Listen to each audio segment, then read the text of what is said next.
Hello students, welcome to my channel. Students, in the last lecture we were discussing about the scope and excitement of physics and how physics, technology and science are related with one another. This is the last lecture for this chapter, Physical World of class 11th. So in this chapter we will discuss about the four fundamental forces in physics, what are the conservation laws in physics and the relation between the conservation laws and symmetry. So let's get started.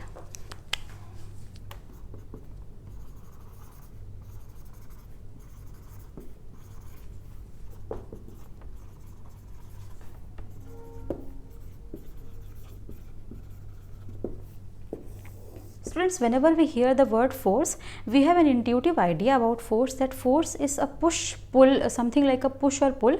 We need a force to push something, to pull something, to throw something, to lift something, right? Also we experience the force whenever an object comes and hits us, right? If suppose that a stone or a ball comes and hits us, we say that it was coming with a lot of force and it hit us. So the correct idea about force was arrived at by Sir Isaac Newton in his laws of motion. We will study that later. So force is something which causes an object of mass, say m, to accelerate, which means to change its velocity, right? Also this is a vector quantity, which means that it will be having the magnitude as well as the direction.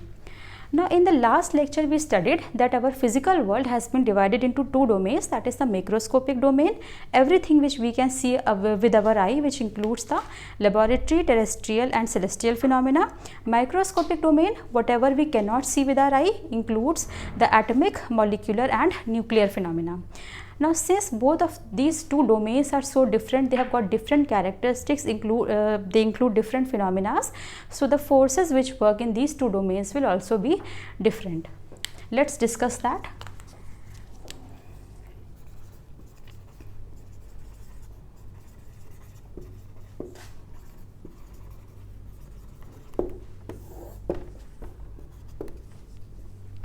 Macroscopic domain includes the gravitational force. Gravitational force is a force of attraction between any two objects. The earth attracts us towards itself because of this gravitational force. Whenever we throw a ball in the upward direction, it comes in the downward direction because of the gravitational force. An apple comes it drops from the tree on the ground because of the gravitational force. Our earth is moving around the sun because of the gravitational force. So this is the force in the macroscopic domain. Apart from this, we have some derived forces, right? We have some fundamental forces, four fundamental forces we will discuss. Apart from that, we have some derived forces. Now the law which have been derived from the fundamental forces. The laws which work upon the fundamental forces will also work upon the derived forces. For example, there is the frictional force. There is the contact force. Contact force is also, this frictional force is also a kind of contact force. Then we have the normal force, which is a contact force. We have a spring force.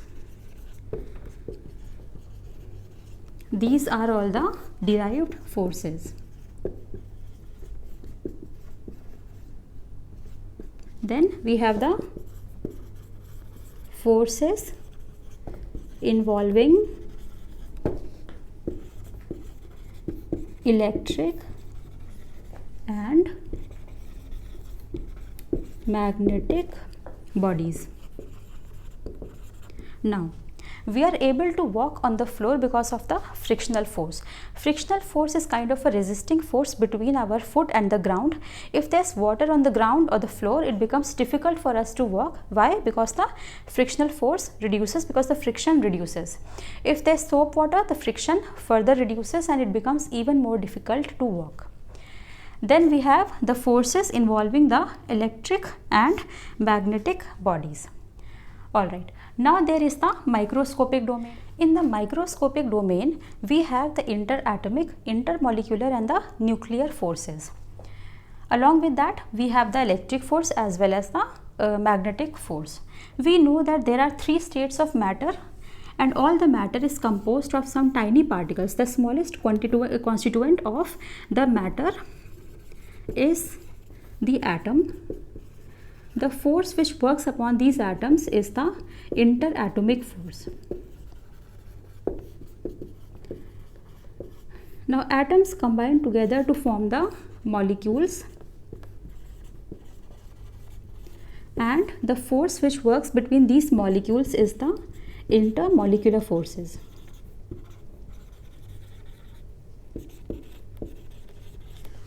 Also, the atom is composed of the nucleus, which contains the neutron and the proton. The electron is revolving around this nucleus.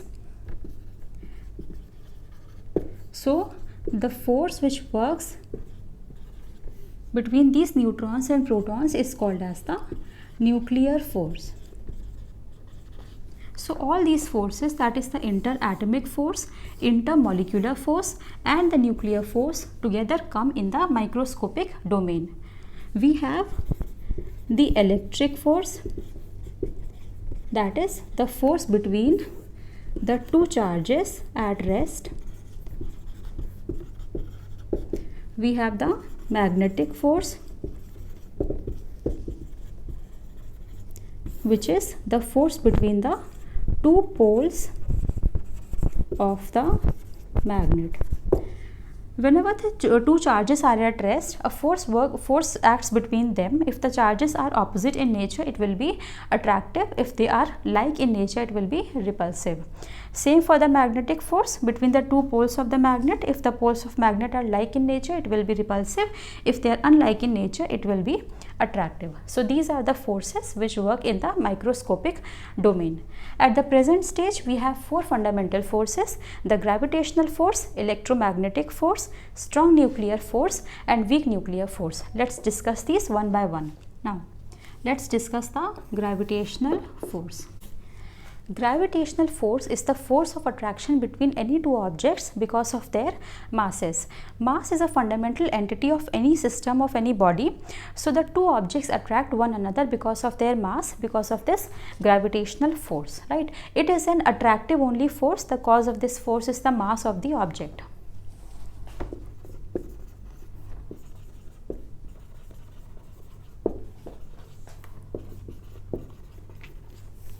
The attractive force between any two bodies because of their masses is the gravitational force.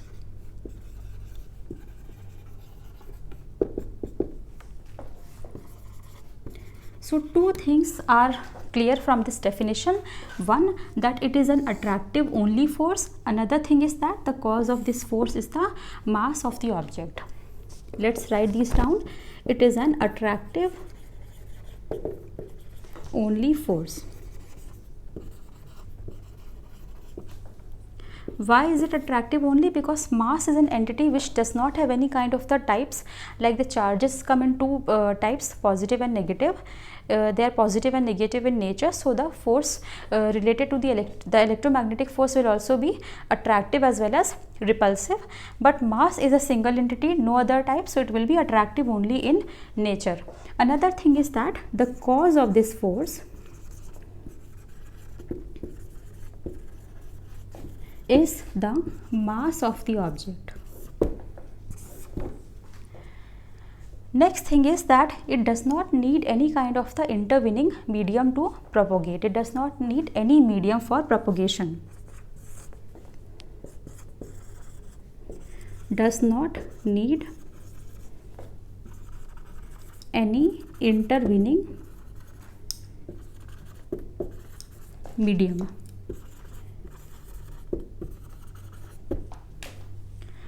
Students, all the matter which we observe in our universe around us is electrically neutral. So the dominating force in all the terrestrial phenomena will be the gravitational force. The objects which we see around us, for example this duster, this pen, they are basically electrically neutral. That means their net charge is equal to 0. So the force which is working upon these things, these objects which we observe around us in all the terrestrial phenomena, which means that anything related to the earth will be the gravitational force, also in the celestial ones. So let's write that down. Since the matter is electrically neutral,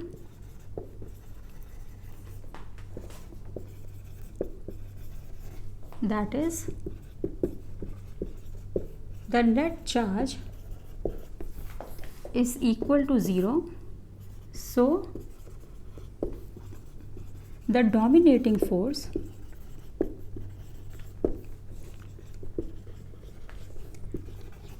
in all the terrestrial phenomena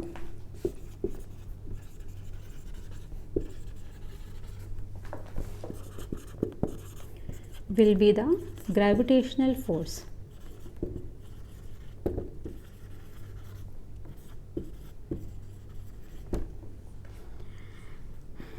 Next point is that this is a very long range force. It acts up to we can say that infinite distances. Now we know that our planet Earth, along with all the other planets, revolves around the sun in an orbit. Now we can imagine the distance, the enormous amount of distance between our sun and our earth or the other planets. So we can say that the range of the gravitational force is very large. Along with that, this is the weakest force, weakest among all the fundamental forces basically.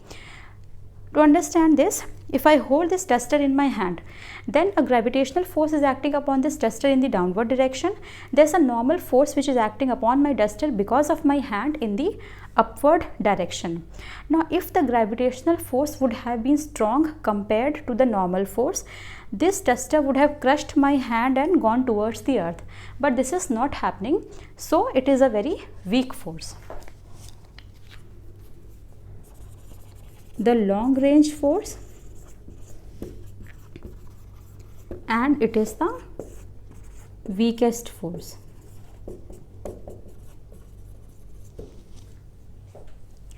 So these are a few points about the gravitational force. Let us now discuss the electromagnetic force. Electromagnetic force. Electromagnetic force, as the name suggests, includes both the electric and the magnetic forces. The electric force is the force between the two charges. Charges are of two types, positive and negative. If the charges are like in nature, that is both positive or both negative, force will be repulsive. If the charges are opposite in nature, that is one positive, one negative, the force will be attractive in nature. Same for the magnetic force. Magnetic force is the force between the two poles of the magnet. Magnet has got two poles, north pole and south pole. Two like poles, that is both north and both south, will repel each other. The two opposite poles, that is one north, one south, will attract each other. Let's write it down. It includes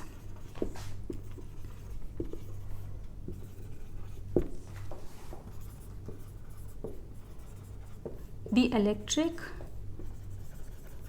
and magnetic force. Electric force is the force between two charges at rest. This means that the charges are fixed in their positions. Magnetic force is the force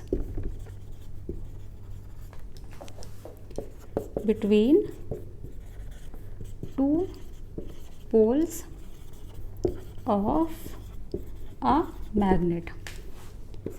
The electric force, in the electric force,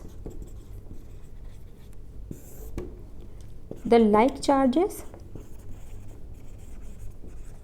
will repel and the unlike charges, that is one positive, one negative, will attract. This includes plus plus or minus minus. In the magnetic force,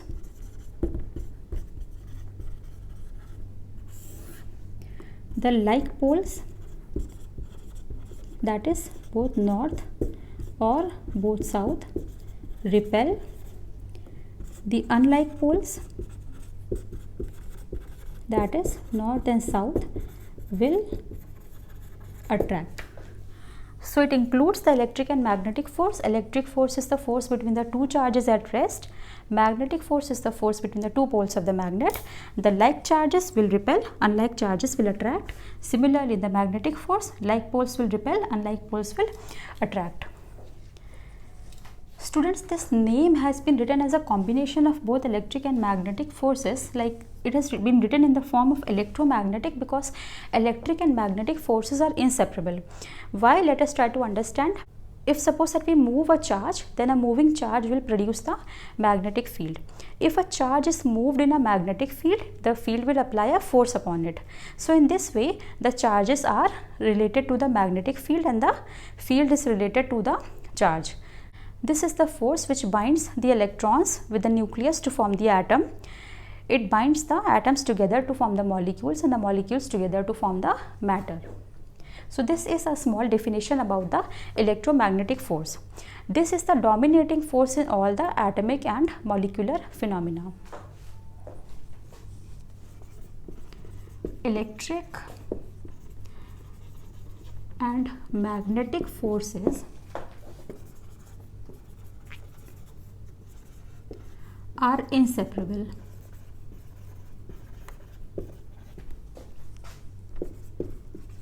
A moving charge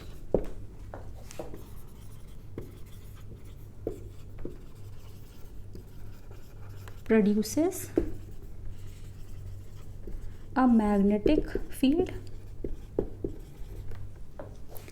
and a charge moved in a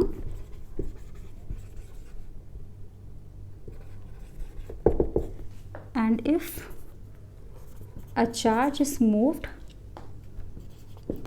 in a magnetic field, a force acts upon it.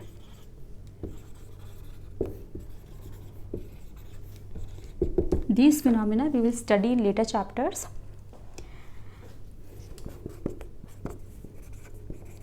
It binds the atoms to form the molecules and the molecules to form matter. Also, it acts on the electron. Electric and magnetic forces are inseparable. A moving charge produces a magnetic field, and if a charge is moved in a magnetic field, a force acts upon it. It binds the atom to form the molecules and the molecules to form the matter. It acts on the electron. Now let's find out some more points about the electromagnetic force. Since the charges are of two types, one is positive, the other is negative, the electromagnetic force can be attractive or repulsive. Second thing is that it acts up to sufficiently large distances.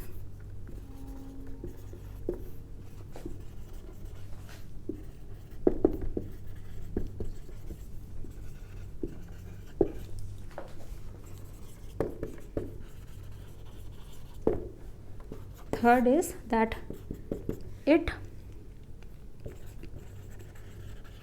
dominates all the phenomena at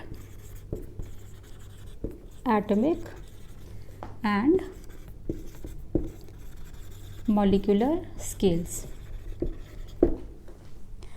Electromagnetic force can be attractive or repulsive because charges are of two types, unlike the mass, which is of one type, acts up to sufficiently large distances, dominates all phenomena at atomic and molecular scale because it is acting upon the electron to form the atom, upon the atoms to form the molecules, and then on the molecules to form the matter.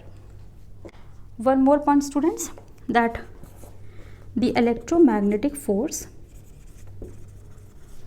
is very strong compared to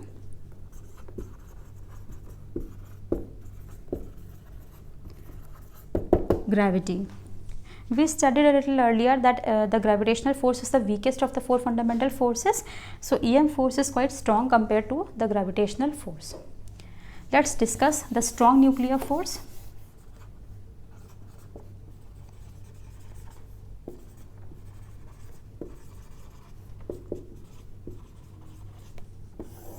Strong nuclear force. As the name suggests, this is a strong force, which means that this is basically the strongest of the four fundamental forces. Nuclear force means it is of the nuclear origin, which means that it acts in the nucleus, or let's say between the nucleons, which is the protons and neutrons. We know that atom contains the nucleus, which have the neutrons and the protons. So this force binds the neutrons and protons together.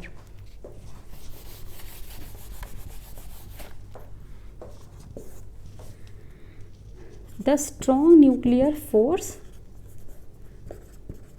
binds the protons inside the nucleus, and hence is responsible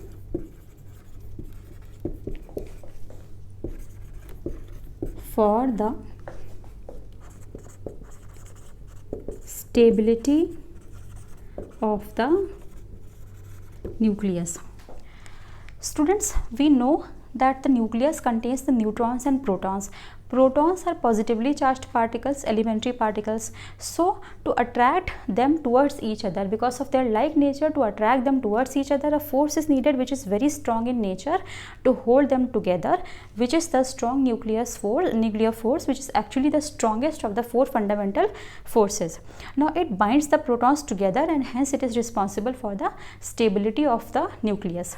Another thing is that it acts equally between the neutron-neutron, the proton-proton, and the neutron-proton, which means that it is charge independent force, and hence it is charge independent. The range of this force is very small since it is acting inside the nucleus. So the range is also the nuclear range up to 10 raised to the power minus 15 meters, which is the nuclear diameter. So this is all about the strong nuclear force. Let us now discuss the weak nuclear force. Students, weak nuclear force itself is neither attractive nor repulsive. It acts inside the neutron and the proton and is responsible for the transformation of the neutron into the proton or the proton into the neutron in a few nuclear reactions. Let's write it down. Again, it will be of the nuclear origin.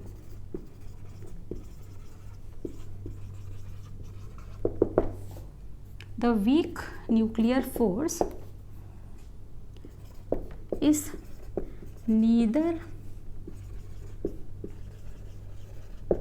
attractive nor repulsive. It acts inside the neutron or proton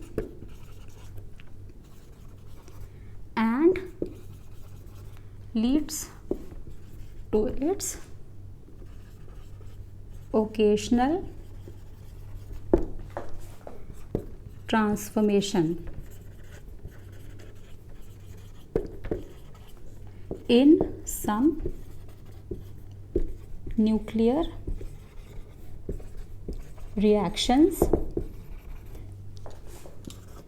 with a beta radiation. Students, the beta decay of a neutron provides us with the neutrons decays to give a proton plus an electron plus and anti-neutrino. So in this kind of the transformation, the force which is working on this neutron or inside this neutron is the nuclear force. Now this force is neither attractive nor it is repulsive. Also, one more point about the strong nuclear force I would like to add, that the strong nuclear force is attractive up to the distance of 10 raised to the power minus 15 meters, which is the nuclear distance. But if the distance is less than this, it becomes repulsive. Let's come back to the weak nuclear force. It will be neither attractive nor repulsive. It acts inside the neutron and the proton and leads to the occasional transformation of the neutron to the proton or the proton to the neutron in some nuclear reactions with a beta radiation. The neutron will get converted to proton, the proton will get converted to neutron together with the emission of the beta radiation because of this weak nuclear force which acts inside either the neutron or the proton. So this is the weak nuclear force, or the definition of the weak nuclear force. It acts on the light elementary particles, particularly the electron and the neutrino. Another thing is that the range of the weak nuclear force is very short, which is of the subnuclear distance 10 raised to the power minus 16 meters. So it acts on the light elementary particles, particularly the electron and neutrino, and causes them to interact with one another. It causes them to interact with one another, and the heavier elementary particles. So this is what a weak nuclear force does. Range is very short, 10 raised to the power minus 16 meters. Let's now draw a table, and with the help of this table we will cover this. We will compare some of the main properties of the four fundamental forces.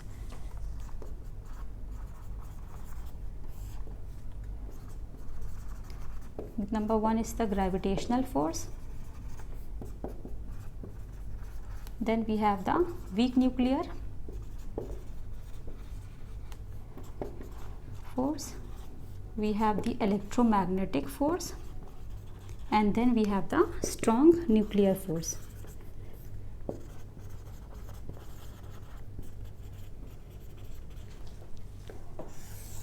Now if we compare the relative strength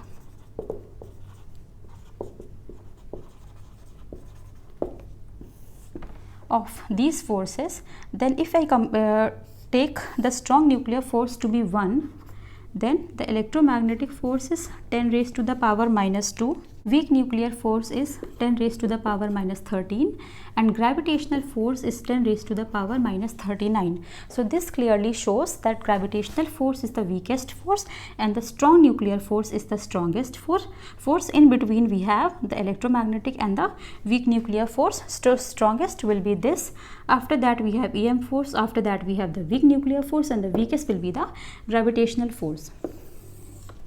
If I have to write the range of these forces, the range of the gravitational force will be infinite.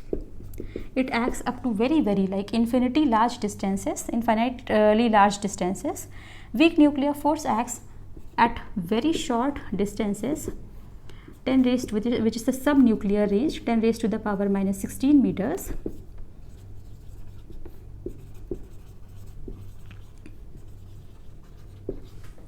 Electromagnetic force also acts at very sufficiently large distances. The strong nuclear force acts at the short distances, that is the 10 raised to the power minus 15 meters or the nuclear range. Now, if I look at the objects on which these forces acts, so we have acts upon, the gravitational force acts upon all the objects of the universe. Anything that has mass will be acted up in the universe will be acted upon by the gravitational force. Weak nuclear force acts upon the light elementary particle, particularly the electron and the electron and the neutrino. It acts upon the light elementary particle, particularly the electron and neutrino. Electromagnetic force acts upon the charged objects. And the strong nuclear force acts upon the heavy elementary particle,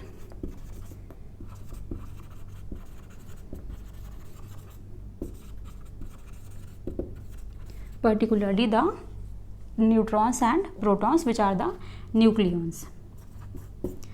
So here we see that the strong nuclear force is the strongest force, the gravitational force is the weakest force, the range of the gravitational and electromagnetic force is infinite. Weak nuclear force has got the smallest range, and then we have the strong nuclear force acting up to 10 raised to the power minus 15 meters. Gravitational force acts on all the objects of the universe.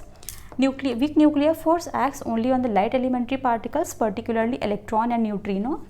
Electromagnetic force acts on the charged bodies, and the strong nuclear force acts upon the heavy elementary particles, particularly the neutrons and protons, that is the nucleons. So this was all about the 4 fundamental forces in physics. Let us now discuss the nature of the laws in physics. Nature of the laws in physics, conservation laws. Students, in any physical phenomena which is governed by any number of the fundamental forces, there are some kind of the quantities which change with time, and some quantities will whose quantity always remains fixed, which means that they remain conserved. They neither increase nor they decrease, they just transform themselves or convert themselves from one form to other, and these laws are called as the conservation laws. Such quantities are called as the conserved quantities. So let's discuss these one by one. So there is conservation of the total mechanical energy,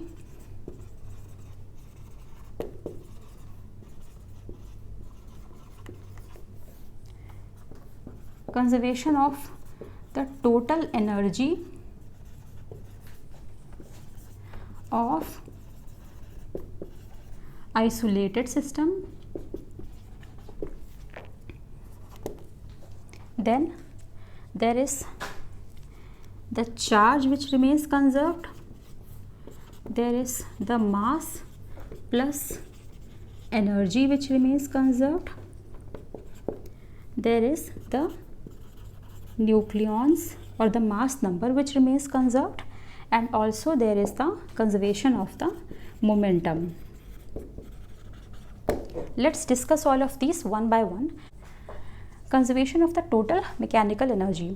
Students, if a body is moving under the action of the external conservative force, external conservative force is the force under which the work done by the force depends only upon the end points, that is upon the starting and the final point, and not upon the path which it has taken.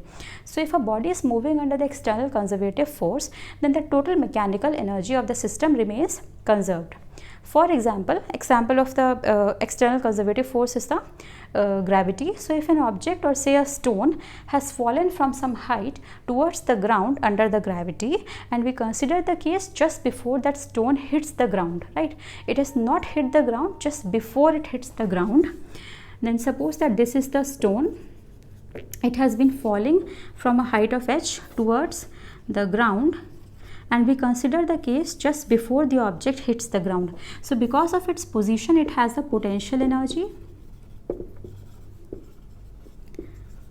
Since it is falling in the downward direction with some velocity, it will have a kinetic energy. So over the process, just before it hits the ground, this potential energy has been converted into the kinetic energy, so that the total mechanical energy, which is equal to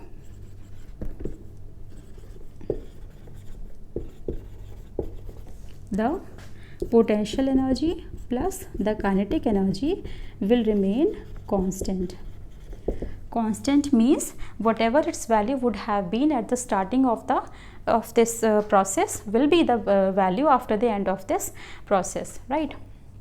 So this is the conservation of total mechanical energy at the end of the process, means just before it hits the ground here in this case.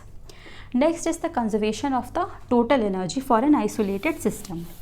So students, the conservation of total energy of an isolated system. So in this, the isolated system is the one in which no exchange of the mass or energy takes place with the surroundings. Such a system is called as an isolated system.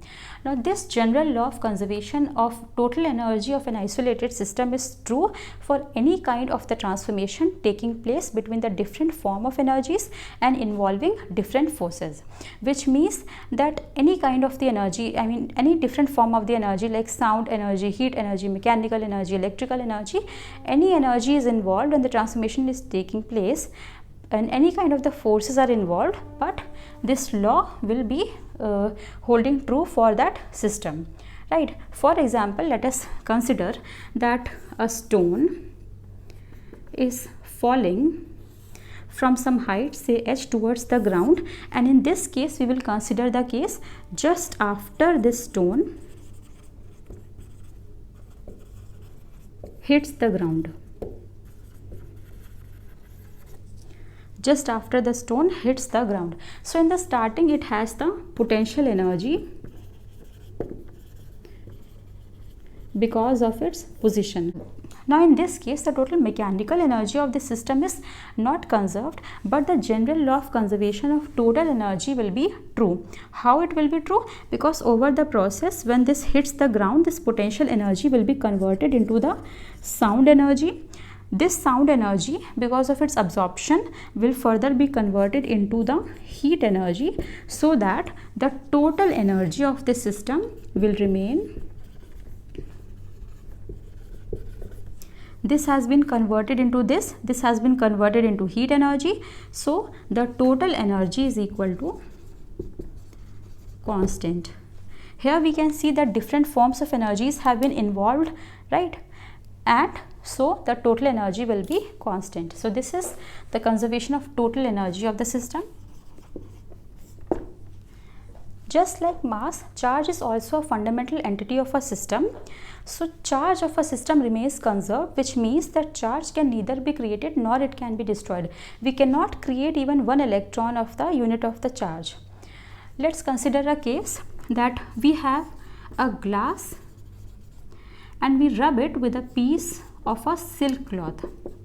So because of this rubbing, the glass will become positively charged, and an equal amount of the charge, negative in nature, will be developed upon the silk cloth, so that the total charge of this system, including the glass and the silk, will remain conserved. It was 0 in the beginning, they were two neutral things, it was 0 after the process, so the charge of the system remains conserved. Conservation of mass plus energy. Mass is again a fundamental entity of a system. Now students, mass can neither be created nor it can be destroyed, it can just be converted from one form to the other. If we look at a child, we give food to the child, we are giving him water, he is breathing air. So he is getting the 3 states of matter, solid, liquid and gas, and these 3 are converted into the growth of the child is growing because of these.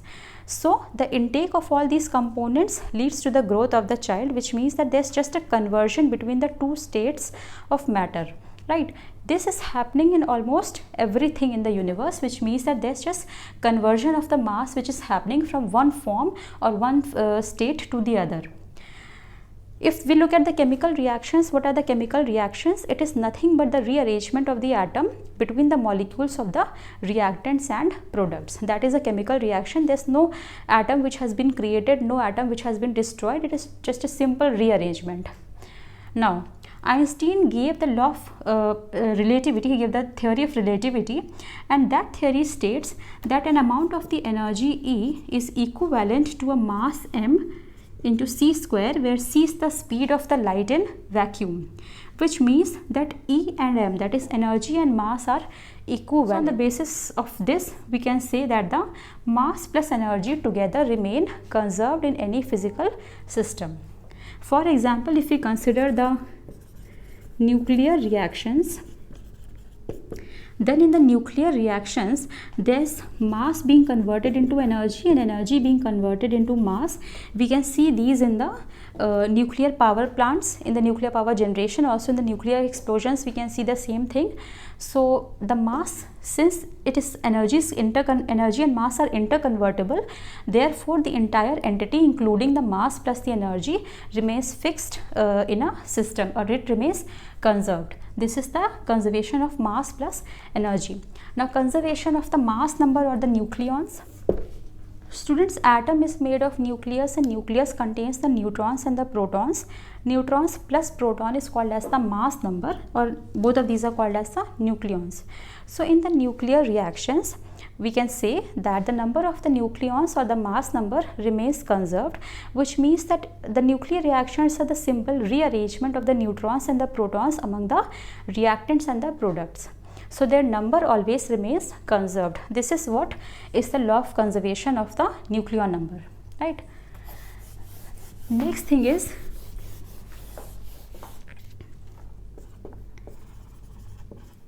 the conservation of momentum.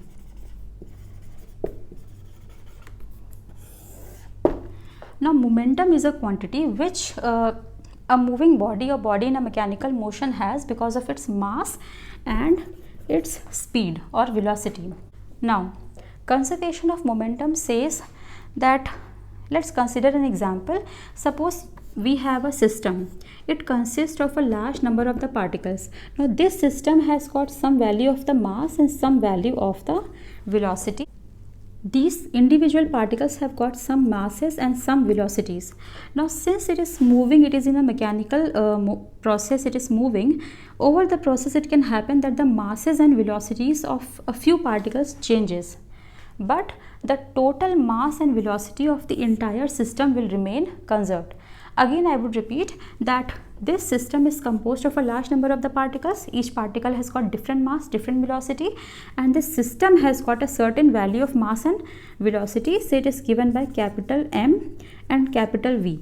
Now over the mechanical process, or when the system is moving, it can happen that some of the masses and some of the velocities of a few particles can change, but at the end of the process, the total mass and the total velocity of this system, which is capital M and capital V, will remain conserved. So this is the conservation of momentum. One more thing, that what is the momentum? Momentum is property of the system in motion because of its mass and velocity, and momentum is a quantity because of which a body hits something with a force, right? So that is momentum.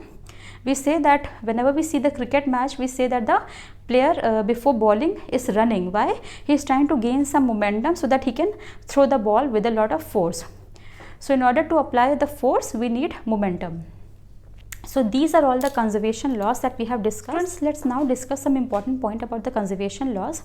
So the conservation laws that we just discussed have been derived from the Newton's law of motion. There are 3 Newton's laws of motion. So these conservation laws are valid in all the domains in physics.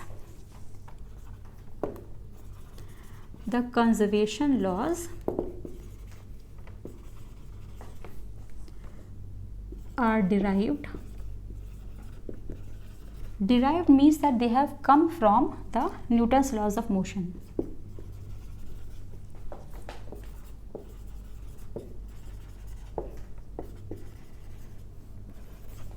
Laws of motion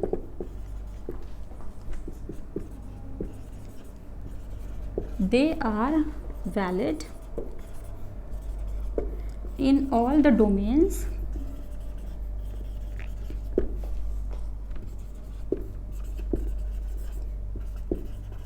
in physics, even in those domains where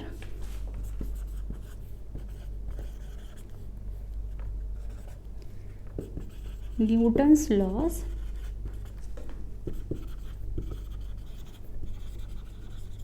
themselves are not valid. So these conservation laws have been derived from the Newton's laws of motion, and they are valid in all the domains in physics, or we can say that they are applicable in all the domains in physics. Even in those domains where the Newton's laws themselves are not valid, there are some conditions under which the Newton's laws will hold. So if in any case the Newton's law is not valid, but still the conservation law will hold true for that case. It holds in mechanics,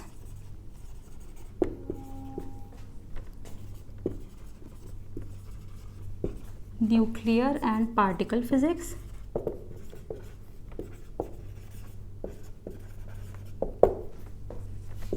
optics, electrodynamics,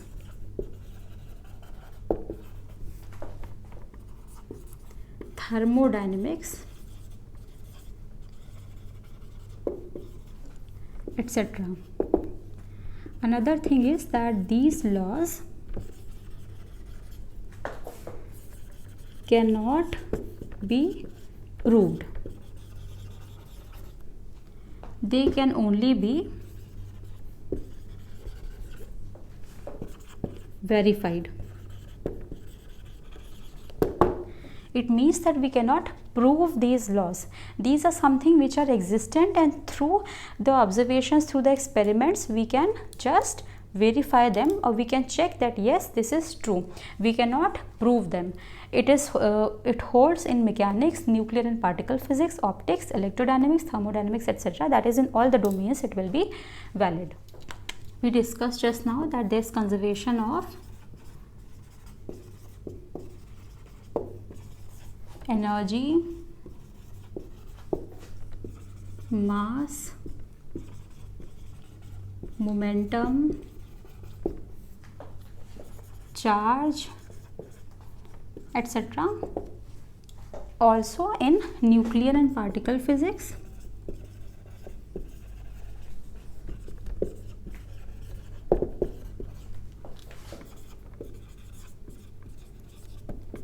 we have conservation of strangeness, parity, baryon number, hypercharge. These are the general conservation laws, or the fundamental laws, which we discussed till here, right? In nuclear and particle physics, we have some other conservation laws as well together with these, which are strangeness conservation, parity, baryon number, and hypercharge conservation. But here we need not worry about that. We are just concerned with these fundamental laws of conservation. Next thing is that there are certain cases which involve a large number of the particles, very complex systems, complicated system involving complicated forces, large number of particles, many forces which are acting. So it is very difficult to solve the dynamics of such systems. But with the help of conservation law, we can predict the possible outcome of such kind of the phenomena or such kind of the problem. Let's discuss that. In the complicated system,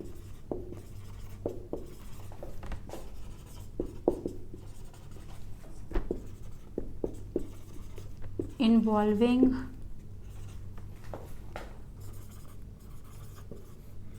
a large number of particles,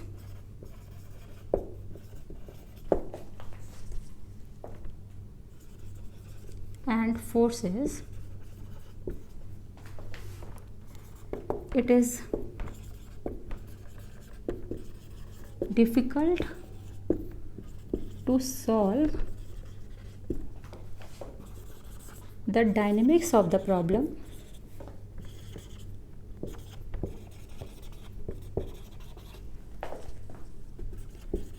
but conservation laws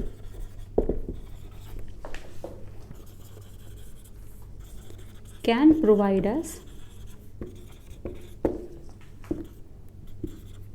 with the possible outcomes or some useful results from that problem. Let's discuss an example over here.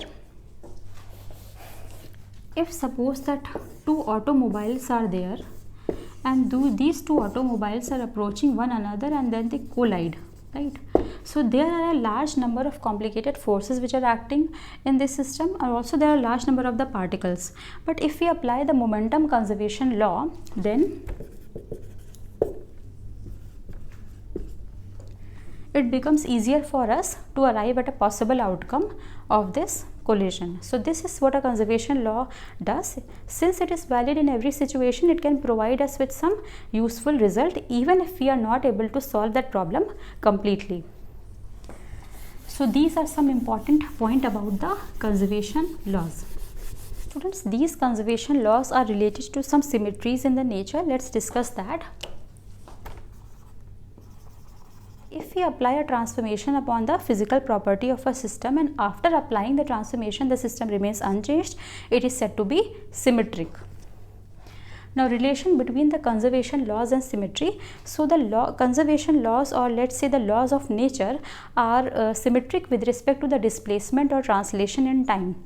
Example, that if I perform an experiment in the laboratory today on some objects and repeat the same experiment 1 year later on the same objects in the same laboratory, then I am able to see that the results which I have obtained are the same, which means that the laws of physics are the same with respect to the translation in time.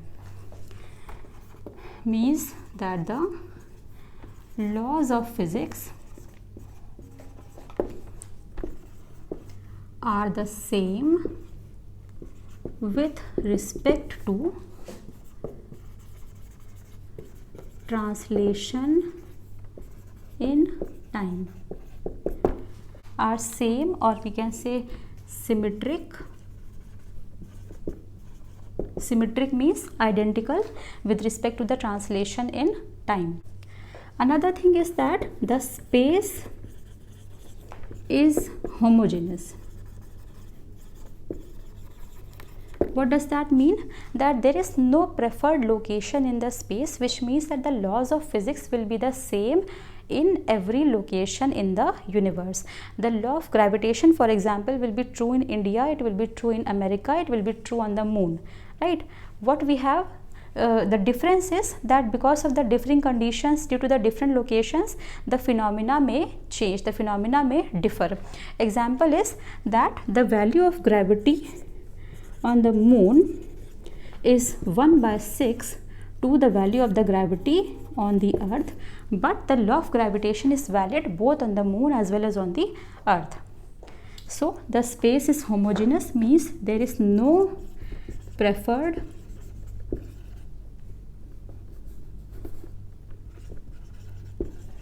location in the universe. Next thing is that the isotropy of space.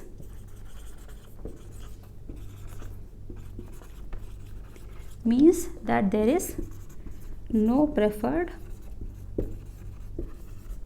direction. Means that the laws of physics will be the same in all the directions, east, west, north, south, any direction we go, laws of physics will be the same. The symmetry of space and time play an important role in explaining the fundamental forces in physics. Just now we discussed the symmetry of space and the symmetry of time. Both of these together play a very important role in explaining the fundamental forces in physics. So this is the relation between the conservation laws and the symmetry. Last topic for this chapter, students, is the unification of the fundamental forces. Unification of fundamental forces. Students, unification, just like we discussed in the last lecture, is the process in which we combine two theories or two or more theories and domains together so that a minimum number of the theories are able to explain a maximum number of the phenomena, which means that it helps us to understand things better, to memorize things better, to apply things better. It makes our work a lot more easier, and the phenomena or the range which it is covering becomes quite large. So unification provides us with some great advances in physics. It is one of the main quests in physics, to unify the theory, to unify the domains. How it happens in fundamental forces? Let's see. Sir Isaac Newton unified the celestial and terrestrial domain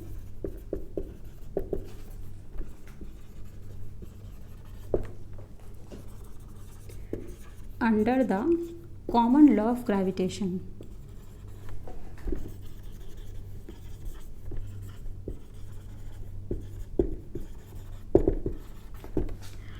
Students, celestial, we know anything which is related to the celestial bodies: sun, moon, star, earth, planets, galaxy, right?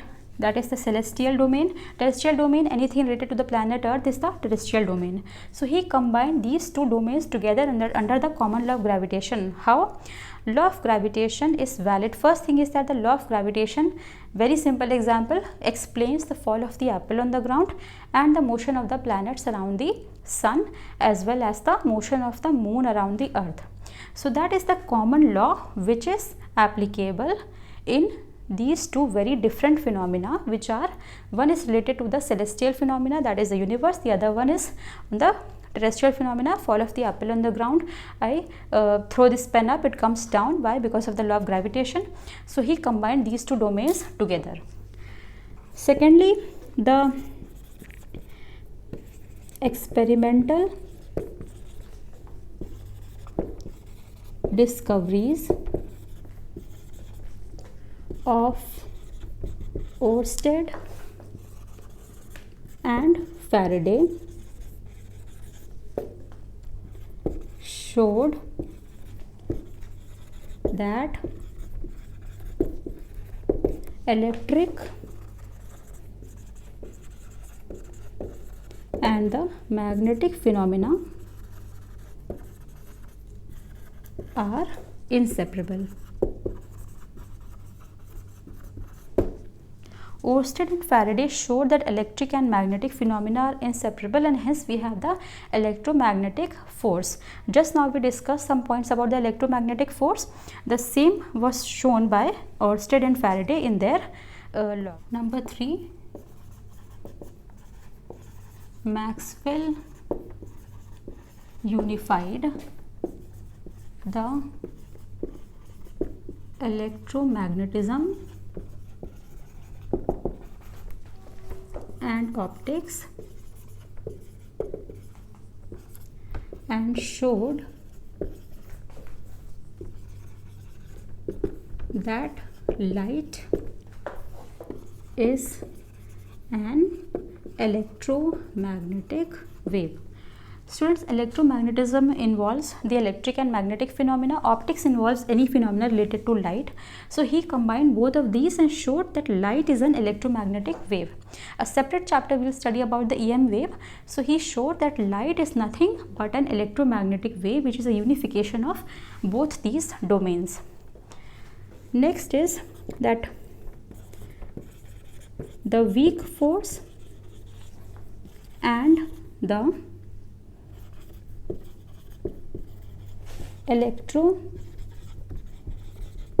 magnetic force are seen as two aspects of a single electroweak force. Just now we discussed the weak force, the weak nuclear force and the electromagnetic force. So these two have been unified together as the electroweak force and are individually seen as the two aspects of this electroweak force. So this is the unification of both of these forces. So in this way, students, the fundamental forces have been unified, which provide us with many more meaningful results, unique results, which can explain a lot more of the physical phenomena. So students, this was all about the introductory chapter of class 11, which is the physical world, since we are about to enter into the world of physics. So this brings us to the end of chapter 1. In the next chapter, we will start with the units and measurements. So do join us for the next class. Thanks for watching.